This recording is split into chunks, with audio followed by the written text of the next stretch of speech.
Ever since the second half of the 2010s, the biggest trends in technology have been reduced repairability, mass data collection, and advertising as a service. And the personifications, or productifications if you will, of these new trends are Chromebooks. Just like the old netbooks that they replaced, Chromebooks are made of cheap plastic, break easily, and have little to no processing power at all. But unlike their predecessors, Chromebooks follow modern tech trends. That isn't to say that all of them are terrible though, because this one, the Lenovo N22, does actually show some potential. To begin with, this cheap piece of plastic can handle school well. I've dropped it multiple times, but it still works. It's got better I/O than some high-end laptops, although I didn't find myself ever using any of it. And the keyboard isn't terrible to type on.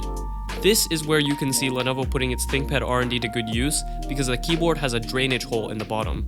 Even though I've spilled water on the keyboard before, the poor laptop still worked. Another feature that Lenovo built in is the handle. Honestly, this is a bit of a gimmick, but it doesn't take away from the overall experience, so I'm completely fine with it. And that's a wrap on everything that's good about this Chromebook. Despite its ability to survive drops and spills, the N22 can't even handle more than around 7 Chrome tabs. I've had this laptop crash on me with as little as 5 tabs open at once. I can't say that I fully blame the 2 gigs of memory and the Intel Celeron N3050 though, because my school just decided to force install so many extensions on our computers. Sound familiar? Software issues aside, the hardware is super subpar. The TN panel screen is usable, alright, but the colors and viewing angles are terrible.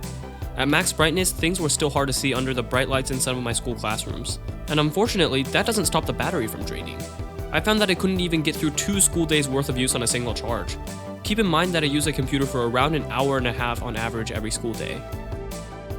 So in the end, I will say that I don't really like this Chromebook. But I will keep in mind that my school handed one of these out to every single one of its students. And that's really the whole point of these cheap plastic bricks. Especially in this day and age where a lot of us have to work and learn remotely, being able to access a computer of any sort is an essential need.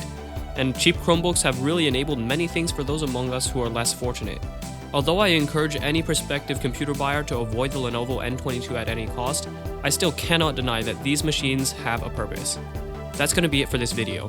Thank you for watching, and I will see you in the next episode of Tiger Thief Tech.